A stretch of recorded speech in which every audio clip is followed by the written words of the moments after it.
Usualmente hemos hablado de la política en estos puntos de vista y la importancia que tiene que los católicos sepamos votar bien. De este tema hemos hablado en numerosas ocasiones, pero siempre existe el temor de no votar correctamente. Y no es raro que en temporadas electorales en distintos países de América Latina muchos hermanos y hermanas vuelvan con la preocupación: ¿cómo voto por este candidato en contra de este candidato? Es decir, normalmente los católicos tienen claras las categorías teóricas, ¿no? Pero no saben muy bien cómo aplicarlas en la situación concreta cuando el candidato A se enfrenta al candidato B.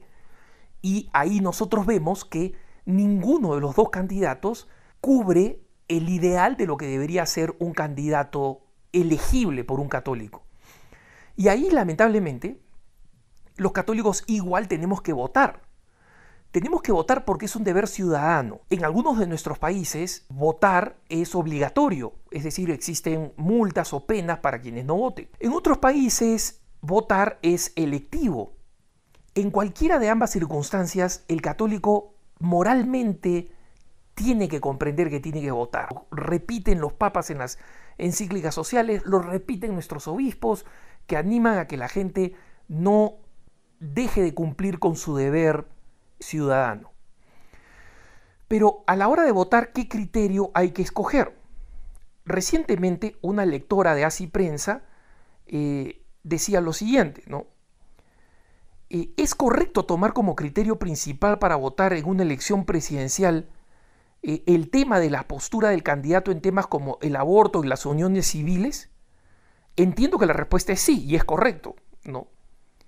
Pero confieso que tengo dudas porque en mi país existe una competidora o existe una competencia, mejor dicho, entre dos candidatos, uno de los cuales aparenta ser el candidato pro vida, pero tiene un legado de corrupción muy amplio. Entonces, ¿cómo votar en este caso?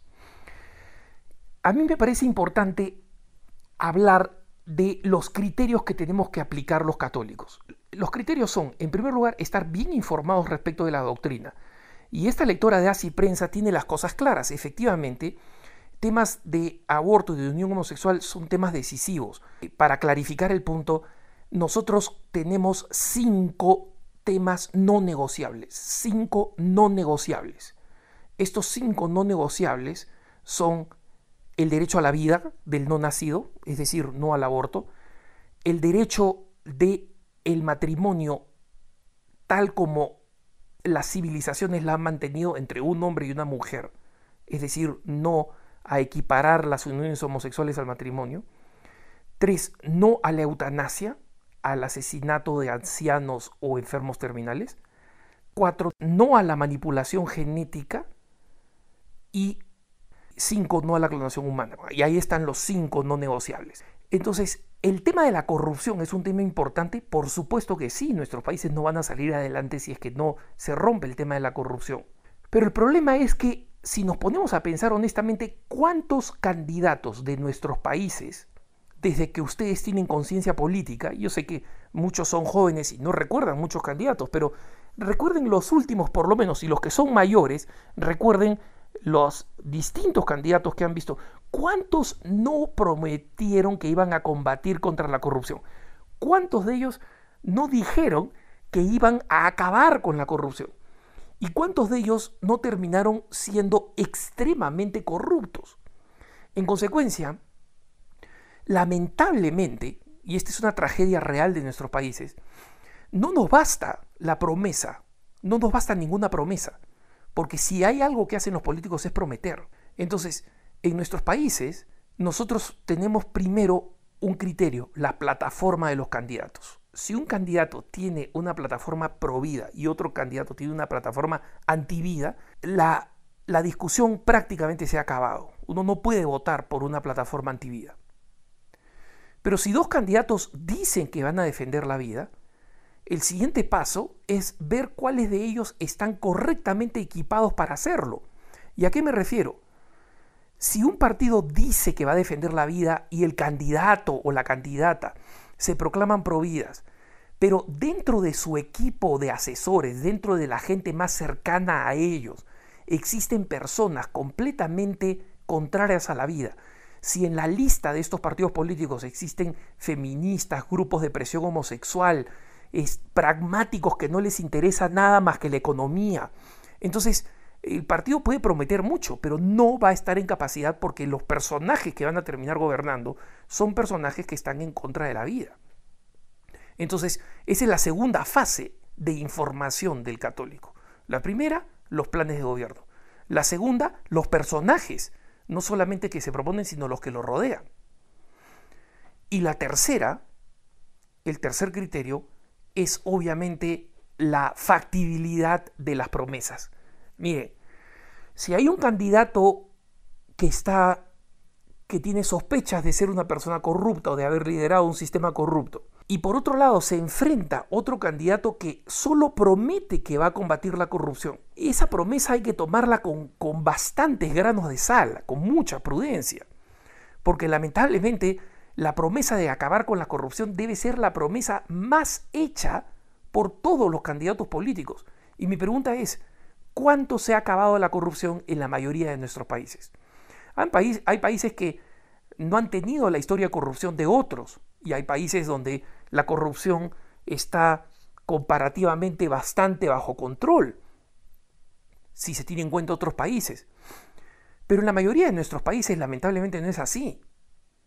Y en consecuencia, combatir la corrupción como promesa no es algo que un católico deba tomar como un tema decisivo. No porque combatir la corrupción no sea esencial, combatir la corrupción es esencial, sino porque la promesa no es suficiente.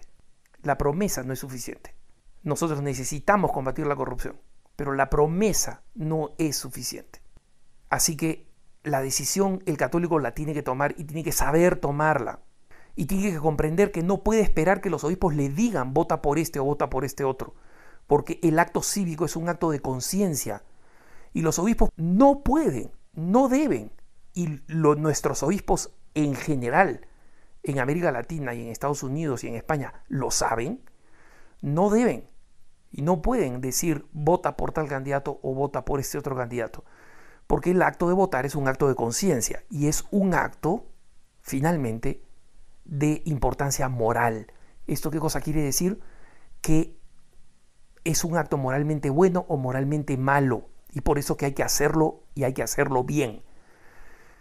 Escoger si de desayuno tomo un cereal o tomo una arepa o una tortilla o un pan, esa no es una decisión moral. Dios no me va a preguntar el día del juicio por qué comiste arepas o tortillas o tal cosa en vez de cereal.